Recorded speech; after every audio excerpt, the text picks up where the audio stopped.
Sizlarga mana bu penkani ko'rsatmoqchiman. Ochib ko'rsatsa ko'pchilik ko'rmagan, shuning uchun ochib ko'rsatdim. O'zim doimiy ravishda ishlatadigan mana bunday suyuqlikda. Buni ochganingizdan keyin mana hozir yangi birinchi mana shunday ko'pik chiqadi. Mana shu ko'pik bilan yuzingizni, qo'lingizni mana tozalab olishingizga mana bunday qilib yuvib tozalab olasiz. Hozir men qo'lni ko'rsatyapman, yuzingizni mana shunday qilib tozalaysiz. Mana ko'ryapsizlar, mana hozir boya SPF surtgan edim. Mana shuni tozalayapman mana. Tozalashini ko'ryapsizlarmi? Shunaqangi mayin qilib hidi ham zo'r.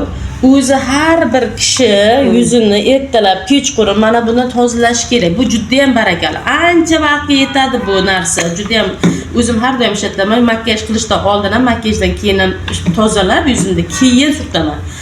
Yuzingizni ham mayinlashtirib, oqartirib beradi, poralarni ochib beradi. Bu shunaqangi zo'r, sovuq quritib tashlaydi. Mana bu narsa juda zo'r. Ayniqsa chuvstivitilni, yuzi quruq, ajin tushib ketayotgan yuzlarga mana shuni tavsiya qilaman. Mana shunday qilib tozalab suv bilan yuvib tashlang. Shunday qoldirib, suv bilan iziga yuvib tashlaysiz. Endi hozir oldimda suv yo'q ekan, endi sizlarga ko'rsatyapman. Mana shunday qilib tozalab beradi. Ko'ryapsizmi? Quyuq bo'lib qoldi. Hamma krem-premdan hammasini chiqarib tashladi mana. Ko'ryapsizlarmi mana?